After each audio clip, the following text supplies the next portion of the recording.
others come in, we will let you go. So thank you for participating. And we are going to give this to Dr. Hizun to start us off today.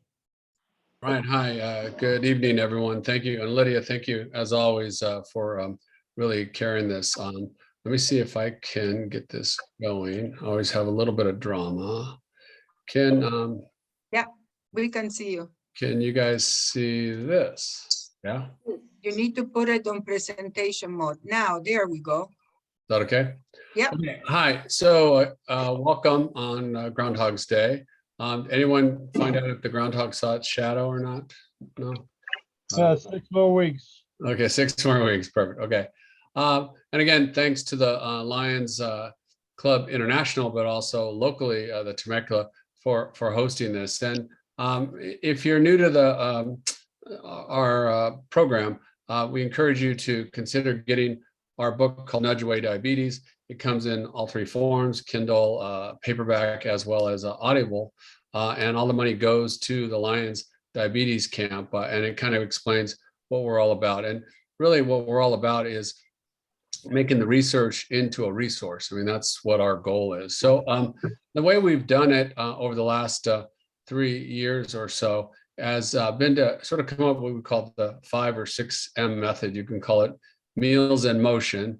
So we want you to eat well and move well, monitor if you're diabetic, medications if you need it, similar to like an ankle brace. If you need an ankle brace, use it, but then ultimately rehab your ankle so you don't need to keep using the medicines.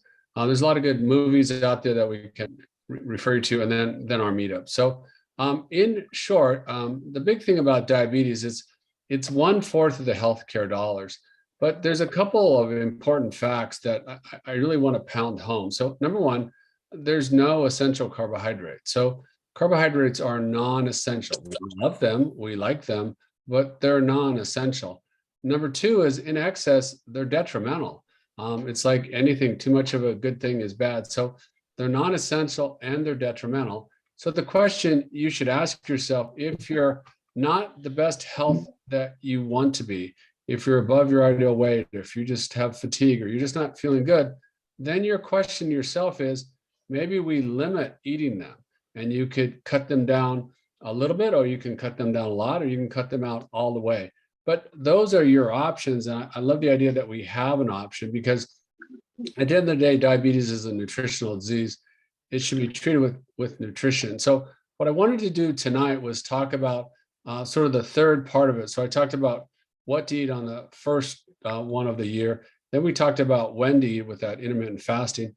Now, what I'd like to do is talk about how much to eat and the fallacies of calories. So the guru on this is Jason Fung. He's a nephrologist, has done quite a bit of work on this, and he has a pretty good talk I wanted to show you tonight, and then we'll get back to it. So let me try to switch around some stuff, and then I'll reshare. And let's see, sorry.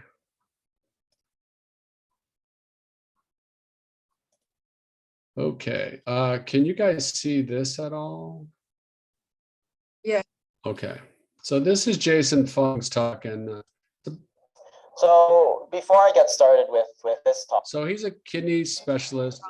He did his training out of UCLA for his fellowship, and then he is now in Toronto, and he runs an intensive dietary management program. But I think he does the best job of explaining the fallacies of calories and how we got down this road. So I'd love to hear what you guys think about this. I just want to say, first of all, this is thanks to Jeff and Rod. This has been really a terrific conference. I'm not going to speak about type 2 diabetes, and trust me, it's very hard for me not to talk about it because I deal with it quite a lot. But I just wanted to say also, same as Eric, that we also do a clinic that is very much focused on type 2 diabetes, as well as the treatment of obesity. And if anybody, is interested, they're also welcome to come see me, and, I'd be happy to have them sit in on my clinic as well. So it's important to kind of spread the knowledge. I work things slightly differently than Eric, but the bottom line is the same. So we use LCHF. We also use intermittent fasting. But today I'm going to talk more about obesity. So type 2 diabetes is very closely related, but there are intricacies about it that are, not the same. So what I really want to focus on is the etiology of obesity. And what etiology means is the underlying cause of obesity, okay? Because this is really an important question, okay? And this is something that has always bothered me, and really one of the important paradoxes that kind of started me on thinking of that. This is a very important paradox, right? Why are there fat doctors, right? Because we consider that doctors are experts in nutrition, right? We know that's not true, but we think that, right? You either have, if you have both the knowledge and the ability, how is it possible? Well, there's only two possibilities, right? You either don't have the ability or you don't have the knowledge. And this is really the most important question in weight loss. What is it that's causing weight gain, right? What causes obesity? What is the etiology of obesity, right? That is the question. Because if you get that question wrong, everything you do after that is wrong. Everything. All your treatments are wrong. All your drugs are wrong. The way you think about obesity is all wrong. And I think that we have everything all wrong. Well, it's too many calories, right? That's obvious. We've been told this since we're in grade 2, that it's too many calories causes obesity, right? This is the whole idea. Calories in, calories out, a calorie is a calorie, right? The problem is, I think that idea is completely and utterly incorrect. So this leads to this sort of energy balance paradigm, right? Which companies like Coca-Cola, they love this sort of energy balance paradigm, this kind of scale of too much, calories in or too few calories out, and they all invoke this first law of thermodynamics, right? And if you've never heard it, it's that, calories can't be created. The total energy of a system is constant. You can't create it and you can't destroy it. Therefore, it's either calories in or calories out. Now, there's really two major problems with this. And we'll get into that, but one of the real problems is we know that this kind of paradigm actually doesn't work at all, okay? And it's not just me that's saying it. One, studies show it, that the failure rate of this sort of eat less, move more is about 99%. So you're virtually guaranteed to fail, right? Virtually. If you look at books like the Handbook of Obesity, and so Jocelyn's Diabetes Mellitus, which is one of the very authoritative textbooks of medicine, it says, well, reduction of caloric intake is the cornerstone of any therapy for obesity, right? Reduce your calories, right? Caloric reduction is the primary thing. However, they say none of these approaches has any proven merit, right? That is to say, I'm telling you to reduce your calories, but I know it doesn't work. Okay, well, that's not very good advice. Unfortunately, it's actually the advice everywhere, right? The Department of Agriculture, USDA, Handbook of Obesity, Jocelyn's, any textbook you read will say the same thing. So there's really two fundamental errors in this whole idea of calories in, calories out, right? The first one is that we've confused what the proximate cause and the ultimate cause is. And the second we touched a little bit upon yesterday, but I'll review it, is that they consider calories to be a single compartment and obesity is really a two-compartment problem. That is, there are different ways for your body to use that energy that you put in. You can burn it or you can store it as fat, right? So there's two different pathways. And what's important is which way you go, not the total energy of the system. But let's talk first about proximate versus ultimate causes. So what a proximate cause? Proximate means the most close to. So if you're worried about obesity, the proximate cause of obesity is too many calories, right? That's the thing that goes right before it. But the thing that ultimately causes it is the ultimate cause, okay? So the thing is, if you treat the proximate cause, it's kind of futile. It doesn't really work. If you treat the ultimate cause, because that's what's really underlying this disease, that's what is important. So let me give you some examples, right? So alcoholism, right? You can say alcoholism is too much alcohol in or too little alcohol out, right? Now that's a fundamental law, right? It's the first law of thermodynamics of alcohol. right? You cannot create or destroy alcohol. So if you tell me that's wrong, then you're saying that the fundamental laws of nature don't apply, right? Well, obviously that's not true, but that's the same argument that people make for calories, right? That's only the proximate cause, right? That's not the ultimate cause, and treatment is futile. If you say that, oh, you're an alcoholic, I have advice for you, drink less alcohol. You'd say, well, that's pretty bad advice, right? So what's the ultimate cause of alcoholism? Well, it's lots of different things. Addiction, family stressors, an addictive personality. All of these things are the ultimate cause of alcoholism. So if you think about that for a second, now you can actually treat the disease because you know what the ultimate cause is, right? So the treatment is not telling somebody to drink less alcohol. The treatment is support groups like Alcoholics Anonymous, family help, social work, friends, church, religion. All of these things are crucially important. And you're not breaking this alcoholic first law of thermodynamics, right? Because it's ridiculous. That's only the proximate cause. You can take the same thing as a plane crash, right? What causes a plane crash? Well, the proximate cause is there's too much gravity or too little lift, right? It's a fundamental law of nature, right? So therefore, the treatment is to have bigger wings or cut the weight on your plane, right? But that's pretty ridiculous as well. But again, advice to get bigger wings is you don't say, well, you're ridiculous because you're contradicting the fundamental law of gravity, right? That's only the proximate cause. That's not what causes it. That's what immediately precedes the plane crash, right? The ultimate cause is things like human error, weather, or medical problems, right?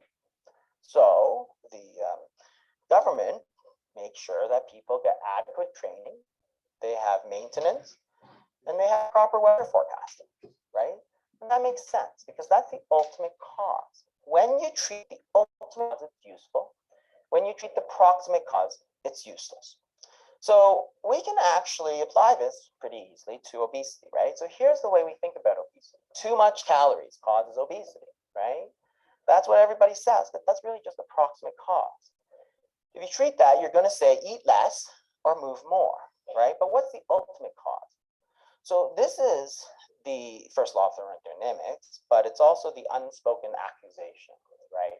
And again, one of these things that I think is one of the most unfair things about obesity is that what we say is that this is the proximate cause, but the ultimate cause is it's your fault, right? That's the unspoken accusation. You let yourself go, right? It's your fault. You shouldn't have eaten that bagel, right? It's all treatment is willpower. That's all you need, right? That's what they say, right? But the model is incorrect, right? It's only correct if this model is correct. There's another model of hormonal obesity, which treats obesity as a hormonal problem, right? So again, the proximate cause is still too many calories. But what's driving you to have too many calories? Well, it's insulin. Cortisol as well. It's hormones. So in this case, if you have a hormonal view of obesity, then the treatment is not willpower, right? Because all of a sudden, as a nation, you know, we're 50 years later, we have no willpower. And 50 years before, we had lots of willpower. Like, that's ridiculous, right? So the treatment then is to lower insulin, right?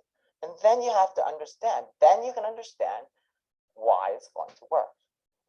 So remember that in this hormonal model, you're not breaking any laws of thermodynamics, right? You're not saying that you're creating energy out of nothing, right? And this is one of the things that's always leveled at these low carb people. It's like, well, what? You don't believe in the law of thermodynamics? No, we're not saying that at all, you idiot. It's we're saying that there's a different cause. It's not willpower, it's insulin. That's causing you to gain weight, right? So they never understand that, but calling names is not the answer. The other issue is that, again, they've fundamentally misunderstood the problem. And obesity weight gain is a two-compartment problem. What it means is that it's not simply a matter of the energy in and the energy out, right? It's not simply what goes in and what goes out. Because you can think of yourself, I'm going to use a different analogy today. So think of yourself as the manager of a coal burning power plant, right? So every day you get 2,000 calories, 2,000 tons of coal, and you burn 2,000 tons of coal. But that's not the only place it can go. You can also store some of it, right, in the storage shed, right? So there's two compartments. And what's important is which way you go. It's not the total amount of energy. Because what happens if you decrease the energy in? So instead of getting 2,000 calories, 2,000 tons of coal, you're only getting 1,500 tons of coal, right? So we all assume that your stores go down. Well, that's only true if the amount you're burning stays constant. And that, as we saw yesterday, is simply not true. Okay, that's the only way it is true. The other possibility is that as you reduce the amount of coal that's coming in, you reduce the amount of power you're burning and you keep this stable. Again, you're not breaking any laws of thermodynamics. It's a problem with partitioning of energy, right? And this is the problem, right? So suppose you are in this situation where you get 1,500 tons of coal, right? And then, so for a while, you take it out of your stores. You burn 2,000 tons of coal. You're getting in 1,500. So day after day, you're burning more than you take in. Well, what's going to happen? Well, you're going to run out of stores.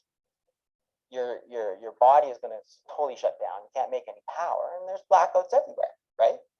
Boss says, "Get in here, you idiot. What are you doing?" That's crazy, right? You'd never be so stupid as to do that, right? The logical thing is to simply make a little bit, burn a little less energy, right? Yeah, there's a few brownouts, but there's no blackouts, there's no looting, right? So that's the thing. You can do either, but which one actually happens? Well, the thing is that we've studied this for 100 years and we know exactly what happens. Okay, so this was back in 1917. They reduced the calories to like 1,400 to 2,100. So it doesn't seem that low compared to modern standards. But what they saw was this was a 12 young men and they reduced their calories about roughly 30% because they wanted to know what happened, right? And what happened was that their metabolism decreased about 30%. Well, that's pretty smart because if you don't, you're going to run out of energy and then you'll die. This body doesn't want to die, right? And this was shown in Ansel Keys' famous study, right? We all talk about Ansel Keys for other reasons, but he did this very famous study on these conscientious objectors, right? People who didn't want to go to World War II. He took them, he reduced their calories by about 30, 40%. Now, he actually kept reducing them to keep making them lose weight. And everybody always points this out as a reason why you shouldn't fast. But this was not fasting. Actually, this was a calorie-restricted diet. So these people were eating about 1,570 calories a day. So it's not fasting, it's not starvation. It's a calorie-reduced diet. And what happened? Well, what happened was that their metabolic rates decreased by about 40%. Pretty logical. You're taking in less energy, you're burning less energy, right? So they measured all kinds of stuff. It was actually a terrific study. Heart volume shrank, stroke volume shrank, heart rate slowed. The one thing everybody noticed was the body temperatures dropped. So they said it's the middle of July and I'm putting on blankets, right? There's also all kinds of neuropsychiatric things. People obsessed about food and some went crazy and that kind of thing, right? And it's actually funny because these people were eating on average 1,570 calories a day, which is not that far off of what most diets do. But again, the point is that when you reduce calories in, calories out also reduces. And we've shown this in more recent studies. So this is Dr. Leibel's very famous study. And what he did was he took patients with a stable weight and he put them into a metabolic lab, right? So he did two things. One is that he actually force-fed them so that they gained 10% of weight. Then he put them back to normal. Then he made them lose weight. And he measured their metabolic rates all through. So what did he find? Well, if you force feed these people and they gain 10% of weight, they increase their basal metabolic rate by close to 500 calories a day. So the body's not just gaining weight, right? So everybody says, yeah, you eat more calories, you're gonna gain weight. Well, no, your body is actually trying to burn it all off. 500 calories a day, right? And what happens to those very same people as you bring them back to their initial weight? Well, their basal metabolic rate goes back exactly the same. And as they lose weight, they start burning less energy. So they decrease their metabolic rate by about 300 calories, right? So again, it makes total sense. If you're getting a lot of coal delivered to you, right? You just keep shuttling it into the stores, and eventually there's no more place to store it, so you stick it in your boss's office, right? What is he gonna do? He's gonna fire you, right? He said, why are you so stupid, right? Again, the body's just not that stupid, right? It's gonna burn off all this energy because it doesn't want it, right? And that's exactly what happens. So it's a two-compartment problem. You have to see which way you're going. So this is our big hope, right? So you lose weight and then you hope, well, you know, your metabolism is going to go down. We know that's going to happen. But maybe if you maintain this weight for a long time, your body kind of gets used to this new weight, right? That's our big hope. Unfortunately, it's not really true. So if you look at long-term studies, so up to a year where they've maintained the weight loss, what you see is that the metabolic rate drops by about 400 calories a day, right? So it never got better, right? So it maintains itself indefinitely. So it looks like this is what happens when you try to reduce calories. And that's why caloric reduction really doesn't work, right? And we know why we already know that it doesn't work, right? Because we've all done it, right? But we know why it doesn't work. The other issue, the other hormonal change that we get when you start to reduce calories is that you change your hormones, your satiety hormones and your hunger hormones. So again, this was published in 2011, so about 5 years ago. And this was a study where they took people and they made them lose weight and they maintained it over a long period of time. And then they measured their hormones and said, after 1 year, let's look at what's happening, okay? So again, the hope is that as you get used to this new weight, that your body will just kind of settle down and be normal at this weight. But it doesn't. So ghrelin is the so-called hunger hormone. It's a hormone that makes you hungry. So even 1 year after, right, at week 62, so a year after weight loss, your ghrelin is much higher than it was before. Peptide YY is a satiety hormone, makes you full. So if it's lower, it means you're more hungry, right? And again, even after a year, your satiety hormone is lower than normal, right? So the bottom line is that you're a lot hungrier, right? Because you've lost the weight and you haven't adjusted, all you've done is reduce calories. You haven't fixed the actual problem of insulin. So you're hungrier.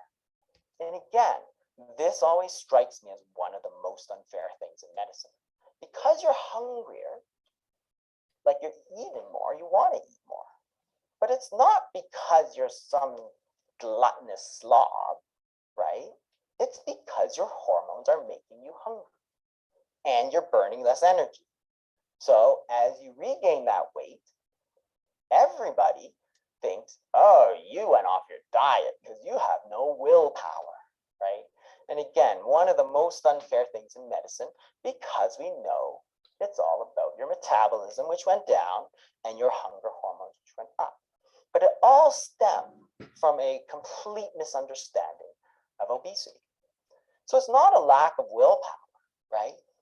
You're not some glutton. It's your hormones that are making you hungry. And you're not some slob because you're not exercising. You're like burning like 500 calories a day less. Not because you don't want to, because you're not exercising. It's your hormones. It's your basal metabolism has gone down. Now we know this happens, right? So again, if you look at this caloric reduction as primary model, which we use all the time, right? Too many calories, it's your personal choice. It's not actually true, right? It's all due to these metabolic adaptations because of the reduced energy expenditure and the increased hunger. And again, this is the study I referenced yesterday. We know this happens because this humongous trial of the Women's Health Initiative, which is 50,000 women. So here they start off baseline 1,788 calories a day. At follow-up 7 years later, it's 1,445. You lost 361 calories every day, day after day. And they gave them more fruits and vegetables and fiber. If you look at energy, what they did, of course, was they did about a 50% carbohydrate diet, right? So they went up from 44.5 to 52.7. And if you look at fat, right, fat went from 38.8 to 29.8. Great, terrific.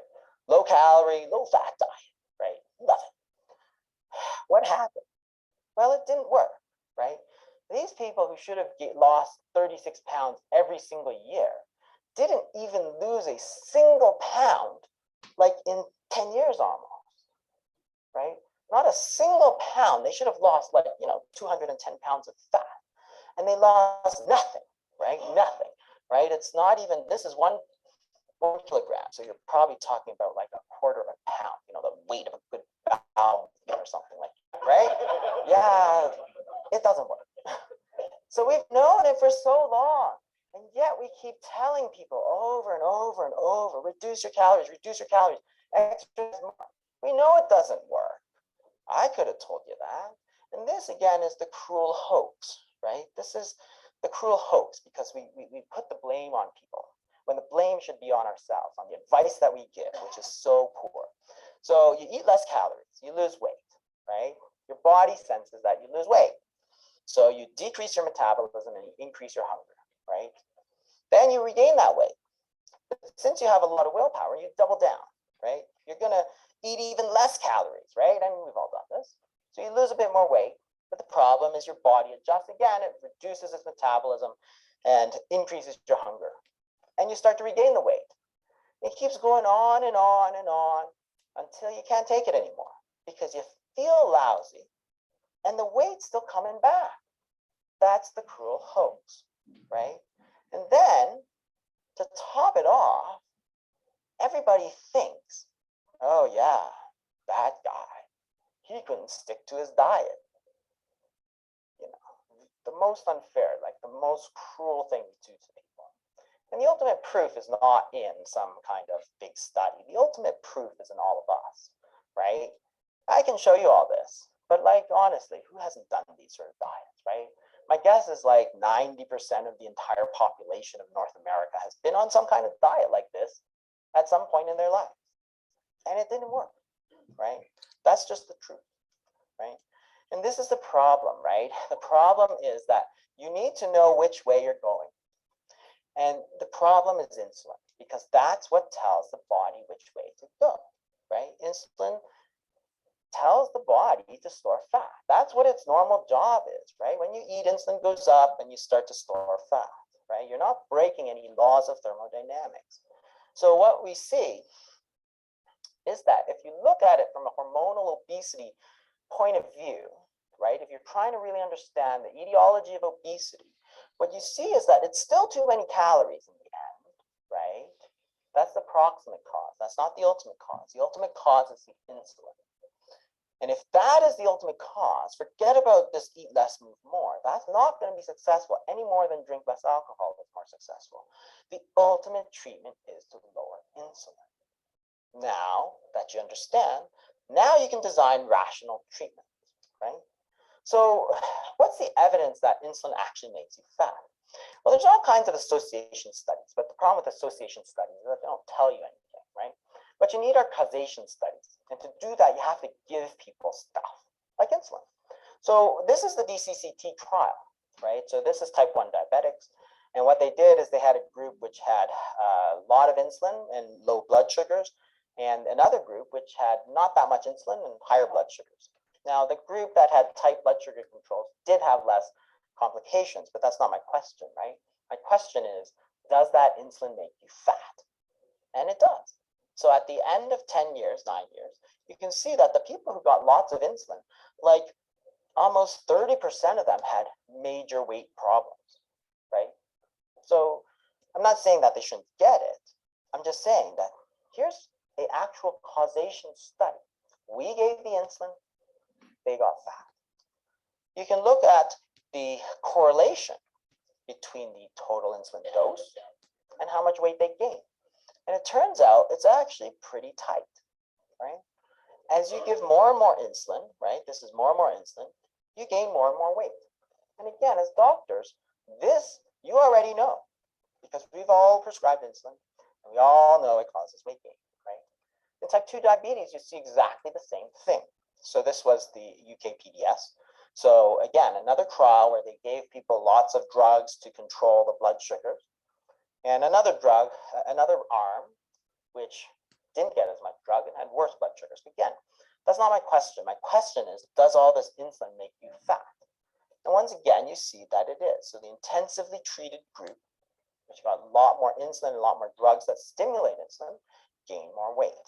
So again, once again, moving us out of the correlation side, these are direct causal inferences, right? There's a fascinating study done in 1993 where they took these type 2 diabetics and they started off with no insulin, right? And they said, well, what I'm going to do is I'm going to just amp up the insulin, okay? Give them a lot of insulin. Their sugars are going to be beautiful, right? And what they did was that they went from 0. So at the beginning, they're not taking any insulin. By 6 months, they're taking 100 units a day, right? Their sugars are really, really well controlled. But what happens to their weight? Again, you can see there's a steady rise, right? 93, 97, 100, 102.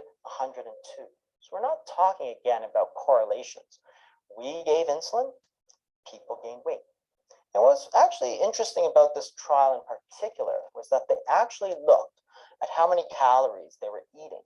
And the number of calories that they ate was reduced by about 300 calories per day, 250, 300. So even as they lost, even as they took less and less calories, right? They should have been losing weight according to the calorie theory. They gained like 20 pounds. So you're eating less calories and gaining 20 pounds. What's happening? Well, you're giving insulin. Insulin's telling your body, store fat, that's its job, right? So what's going to happen is your body's going to ramp down your metabolism until you store that fat, right? Because that's what its job is.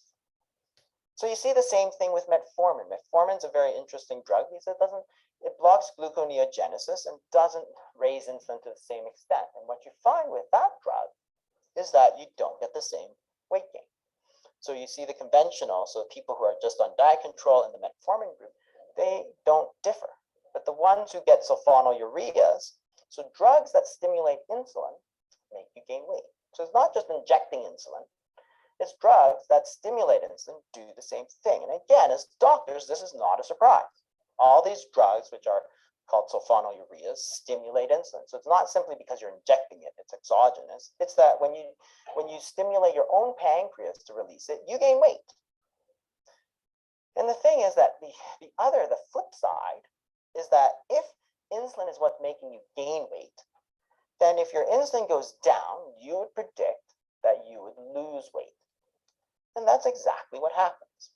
So this is a slide Eric showed. So as your insulin goes down and down and down, what happens? You can't gain weight, right? The classic description of type 1 diabetes is a melting down of flesh and limbs into urine, right? It's a wonderful description.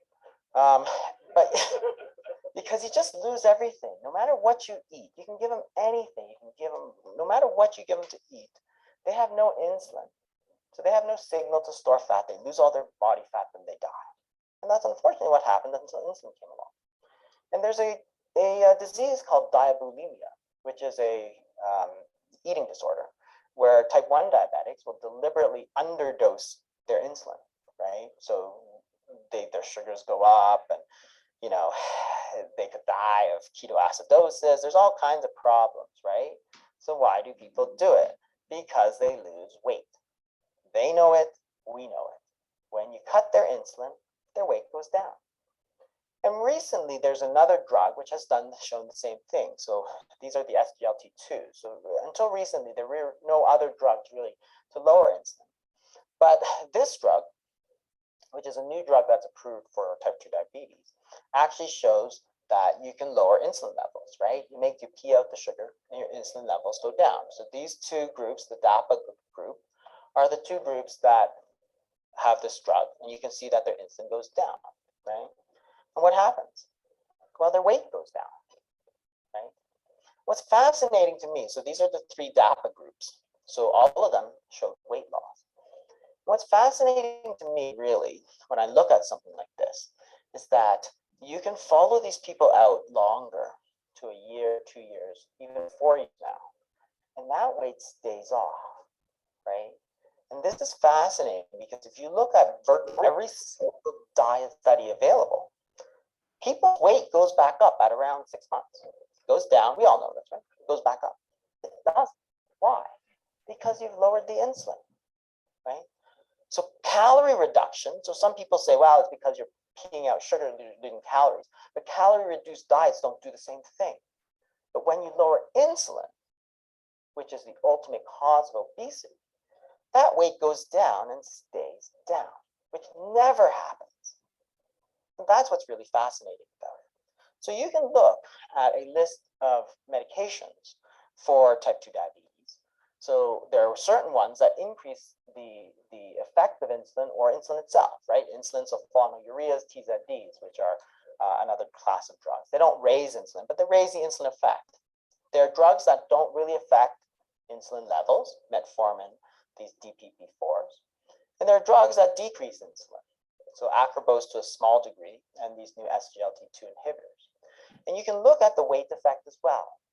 And it's identical, right? Stuff that raises insulin makes you gain weight. Stuff that lowers insulin makes you lose weight.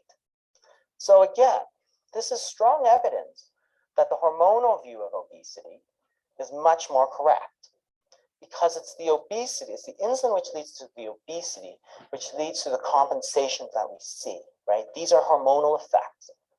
You're hungry because your body is increasing the ghrelin. You're decreasing your metabolism, you're not burning it off, right? And this is the whole thing. That sets you up. It says you don't get fat because you're overeating. You're overeating because you're getting fat, right? Which sets you up for the proper question, what's making you get fat?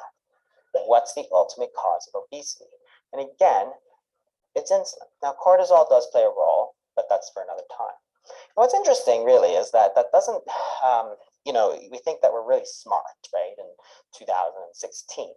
But if you go back to William Banting, he understood that refined carbohydrates led to obesity, right? So refined, and now in 2016, after this kind of 50-year hiatus where we're talking about calories, now we realize that refined carbohydrates increase your insulin, which leads to the obesity. And this guy, Banting, was in the 1850s, right? Like 150 goddamn years ago, they knew this, right? It's like, oh my God, we're not that smart. So this is the whole problem, right? If you try to treat it as a caloric deficiency and you say that it's a personal choice, you're going to fail, right? If you understand that this is a disease which is related to insulin, then you understand why you treat it the way we do. So what raises insulin the most from a dietary standpoint? Refined carbohydrates, right? The sugars, the refined grains. What raises it the least? Natural fats, right? Olive oil, avocado, butter. So Marty Kendall, who's done some pretty amazing work, actually mapped this out. So he's kind of looked at any research done on the food insulin index. And what he found was that you can actually predict what the effect of insulin is based on the net carbs plus half of protein, right? But that still only explains about 54% of the variance. But that's as good as it gets now. So again, the net carbs, right, which is carbohydrates minus fiber, and half of the protein, which again explains why we give the advice that we do. Low carbohydrate, moderate protein, and high in natural fats, right?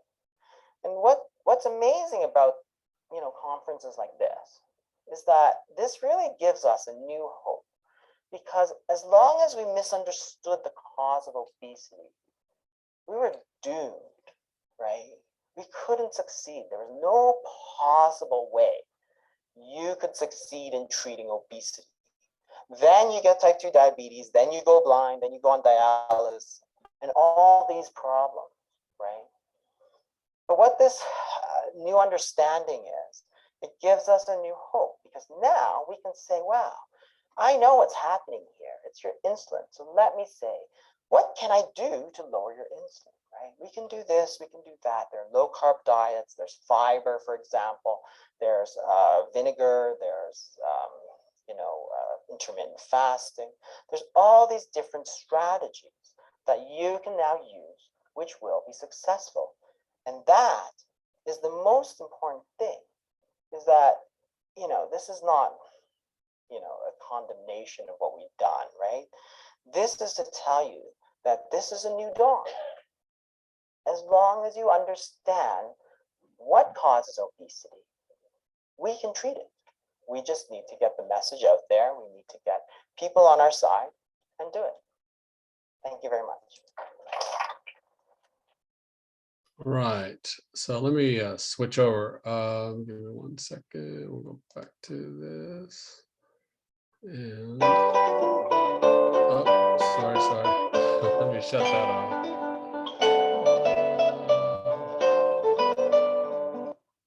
Okay. Everybody still there? Sorry. So Yeah, just we're here. okay. Just a couple of slides, and then we'll open it up to everybody. Current slide. And so can you guys see this at all? Yes. Okay. So in summary, from what he said, and thank you guys for putting up with that, but I just thought it's worth it to look at that basically we've tried this for 50 years. I would say everyone here has probably tried it, where you eat less, exercise more, and that has never worked. And the main thing is that if you're carb based, your metabolism goes down just as much as you lower your calories. So it's just a race to the bottom, and then you eat one little almond more and then you gain all your weight back. So it's really just a yo-yo. So as we've talked about the last couple of meetings, I think it's the 3 C's. And so I think it's your carbs, I think it's your calories, and it's your cortisol, but not necessarily in that order. So you want to keep your carbs low to keep your insulin low. And you want to keep your calories low. So it's not a fat fest. I don't think you should, eat as much as you possibly can of fat, because as we joke, there's fat dogs in Fallbrook. Mr. Sprager can tell us about that. Dean's, I just saw him on there. And basically what you want is some protein with some green leafy vegetables that have the high fiber he talked about. The antidote to carbs is fiber. And then the oil is really not for calories, but for taste. And so the thing that he didn't really mention, but it is another hormone, is keep your cortisol low. In a perfect world, don't have a night job. In a perfect world, don't get stressed all the time. These are the things that kind of do it. And so in terms of a practical thing as a take-home message, my one admonition to you all, if you want to have abs by April, is face your fear. Consider weighing yourself every day, so you at least know where you are, and consider tracking things. Peter Drucker said, what we measure, we manage. So consider, and again, some people have a big phobia about this. And again, I'm not saying you have to do it, but if you weigh yourself every day, you'll auto-regulate. Count your carbs so you can see what is your carb tolerance. And then I think ultimately count your calories. So in short, it is what you eat. When we recommend consider lowering your carbs, it's also when you eat. We rather you not snack, because that keeps your insulin high. And again, it's all about keeping your insulin low. Think about only having meals, maybe only 2 meals a day, maybe even only 1 meal a day.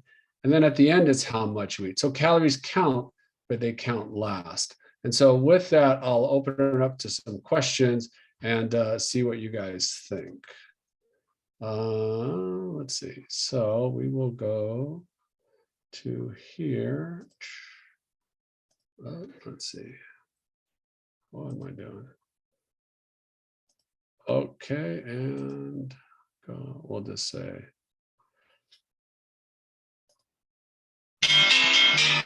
Uh-oh. Okay. Yeah, so we're back. Any thoughts, questions, concerns? This Was is that Tom. go ahead. Yeah, Go hey, ahead. Tom. Yeah, Mr. Ron.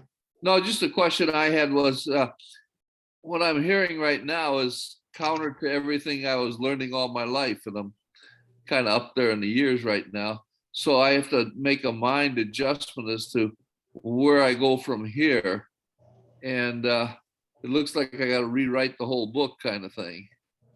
And I guess, yeah, we're laying out a new program here. I really want to follow it because I want it to work. But it's surprising to me that so many things I've been trying all my life haven't worked, you know?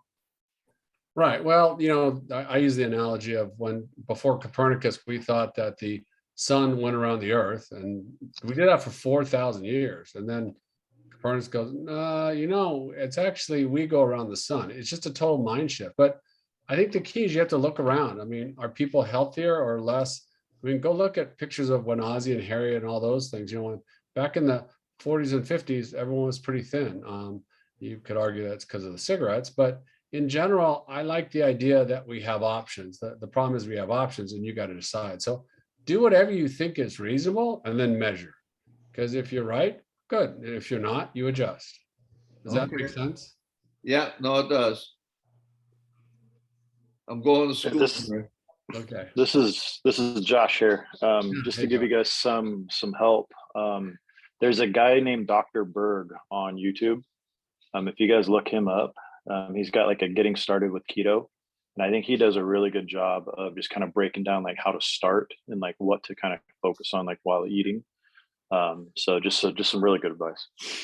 Good. Yeah. And again, remember the K word, I get in trouble if I use it. I just say fat burning and it makes more sense. So yeah, but that's the whole deal is that we have two fuels and carbs are just like coal. They're like a dirty fuel.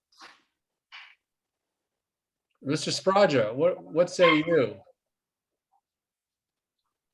You're muted. You're muted. Dean, you're muted. You got to unmute. There we go. I'm unmuted now, but I have my And dog. can you explain who you are? Sure. I'm an owner of a medical device manufacturer. We make computerized balance assessment equipment. Didn't you own Nautilus? I did own Nautilus for some time. Some of you older folks here probably know what Nautilus is. Some of the younger ones don't. So we manufactured the Nautilus equipment for several years, and we just sold the factory a couple months ago, actually. So in the rehab business for the last 40 years, learning everything I know pretty much from Dr. Izan.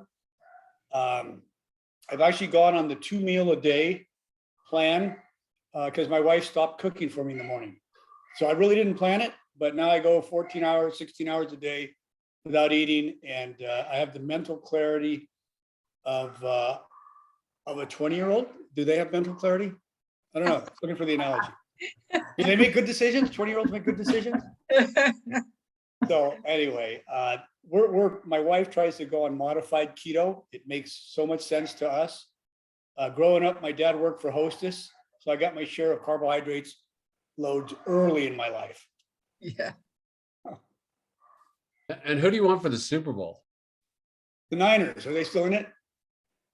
Ah,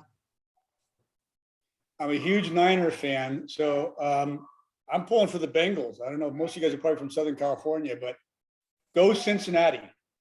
The year of the tiger. There you go. Yeah, that's right. The Chinese year of the tiger. Bengals have to win. there we go. Anybody else? I was going to ask, was that one of the podcasts from Dr. What's his name? And the doctor? Jason Fung? Yeah, Jason. Yeah, was he that- has a lot of stuff. That's one of the ones from low carb, I think Colorado.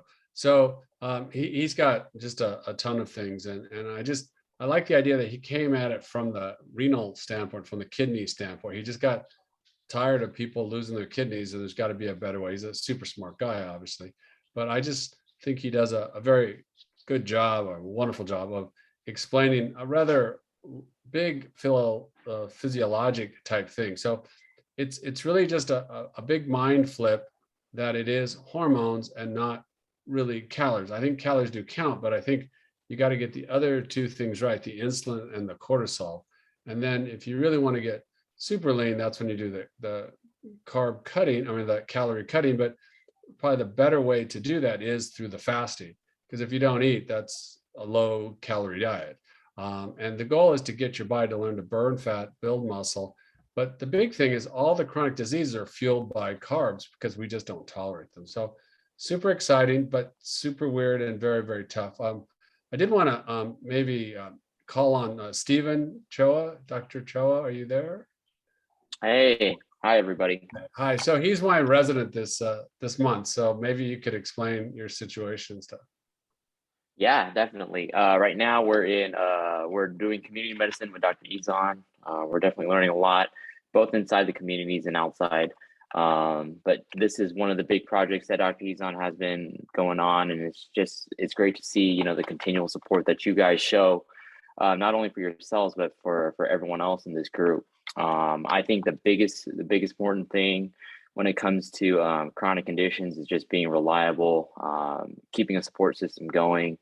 And that's really how you succeed. It does start individually and making sure that we're focusing, you're honing in on what can you do for yourself to improve your diets, to improve your exercise, to focus on the 3 C's. And but really what it is getting the support group continuing to grow. And like I said before, I've been on before, I think a few months ago. It's huge to see, you know, 31 participants over a Zoom call, you know, 7 to 8 o'clock at night, and most of us, you know, it might be bedtime coming around soon. So it's great to see that you guys are really tuned in and just making sure that you know, continuing to grow, not only for yourself. I like that how one of the participants brought up, man, it's time to flip the book, maybe 50 or 60 years in, but there's always a time to start. You can always start now than ever. And then Stephen, if you don't mind, mention what kind of nutritional education you've gotten in, because you've already gone through medical school. He's a first-year resident, but how much nutrition do they teach you?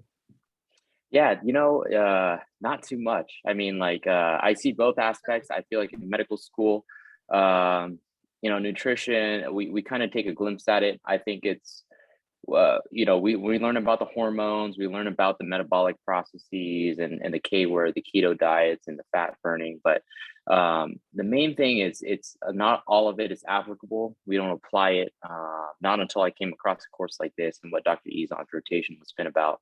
And it really does stress the importance, and it shows that, you know, it really is that carbs the devil here. It's hard to point fingers, but that's a finger that we can point at. And in nutrition and medical school, there's always been, you know, we focus about, you know, the low calories and the importance of exercising and keeping a quote unquote healthy diet. But as we learn from this course, a lot of the vegetables and the fruits that we eat, they break down and they turn into sugars too. And we've always kind of built around that idea that, you know, stress the food pyramids, the fruits and the vegetables. But really it's really about packing your protein, making sure that you have a good source of high fats, and being able to burn those as a better source of fuel. All right, thank you, Stephen. I appreciate that. So Yeah. Any questions for him? Because he's a novice doctor. He hasn't been jaded yet. We still have a chance to save him. Oh no. So if you get a patient that has diabetes and you have to give him insulin, what do you tell him? Right. I think you know, that's a great question. I think it's very variable too. I want to look at all aspects, kind of seeing where he stands, how much insulin. Well, number one is does he need insulin, and that comes off of seeing his A1C. Is this more of a chronic condition? Is he have other chronic conditions that can be affected by diabetes? Is insulin needed? Once we come across the answer that insulin is needed, you kind of instruct the process that insulin is, you know, it's a medication that can help control your blood sugar levels. However, And again, this is variable from patient to patient. Just really stressing that this is lifestyle medicine, and it's not just the insulin that's just gonna, work the magic around. You can't just take the insulin and not work on the other facets of his management or his or her care. And that's just an important thing to stress, that a lot of this lifestyle medicine, and from what I've seen with the very few patients that I've seen in my early career, it's that's not the go-to answer. If we've always kind of been breaded on insulin it will help your blood sugar levels, yes, but it won't get you over that curve if you're not doing the other things. That was a test, Stephen. Yeah. Just kidding. Good question. Thank you. Thank Thank you. you. All right. Any other thoughts? We're almost done. I'd like to just say something real quick. So my name's Josh, guys. I've been a patient of Dr. Hezon's here for a little while, actually a couple of years now. And back in September, he challenged me to the abs by April thing. And just to, if you guys don't think that, this is possible through, a change of diet, I've since September 14th when I started, I've pretty much gone down to 1 meal a day. At this point, I've dropped my carbs down to about as low as possible. And I'm down about 50 pounds at this point since the middle of September. And the crazy thing, it's been hard. Like, don't get me wrong. Like, I don't think everybody's going to see those kind of results. I mean, I've been very serious about this. And the crazy thing is I'm off all medications, like all the blood pressure medications I was on, everything else. I was having a lot of heart issues and stuff. And the doctors were, trying to put me on a bunch of different, blood thinners and different things like that. And, it is really just amazing to see that diet, has such a big impact on, just the body and the way we feel. I've got, tons more energy, I'm able to work out like crazy. The biggest thing I'm noticing is like my joints, my feet, my knees, my hips, my back, everything feels way better. And especially they say on the, when you're eating the low carb diet that the inflammation goes down. And I can definitely feel a difference in the inflammation. So just, maybe some inspiration for, those of you who are maybe trying to get started on this, and just know that if you do take it serious, you can see some pretty, good results off of it. That's awesome, Josh. And Josh, this becomes your lifestyle, right? Mm-hmm. Oh yes, definitely. I do not want to put the weight back on. So, and I've gotten used to not eating sugar and sweets, and, I've got my little things that I do to, kind of keep that at bay. But yeah, I mean, everybody will kind of figure out their stuff. And what I do recommend too, is just do a lot of research. YouTube has just tons of information. Like I was saying, the Dr. Berg guy's a really good resource. If you just start looking for low carb stuff, there's that like low carb down under channel. That's a really good one. A lot of really good people on there. And what I found too is just keep putting this good information into your head. If you keep listening to it, you keep watching videos on it, that'll keep you focused on the goal. And then I love the abs by April thing too, because for me, having that goal of April has been just awesome, because it's really, when I start slipping a little bit, I just remind myself, hey, dude, you got to get this done by April. And it kind of just, kicks me back in gear and it makes me take it serious again. So I think setting those goals, even if it's not by April, and even if you're not going to get abs by April, I think just the idea of that, can be really powerful. Dr. Hezon, you mind if I make another comment? No, please. Well, years ago, Dr. Hezon diagnosed me with trace adiposity. And so after I looked that up, Isn't that HIPAA? Isn't that like a HIPAA violation? Well, yeah, I don't even know if that's a proper diagnosis. I think you were just making fun of me, but I'll take that. But Dr. Chow, it's interesting because about a year ago, I took a nutrition science certification at Stanford, and I was picking Dr. Hezon's brain during that because it was an intense course, but they were focused on almost a 50-year-old mentality. They had turned the pyramid upside down, but they weren't addressing the insulin, and they completely ignored ketogenic, and were going, they had an agenda of all vegan.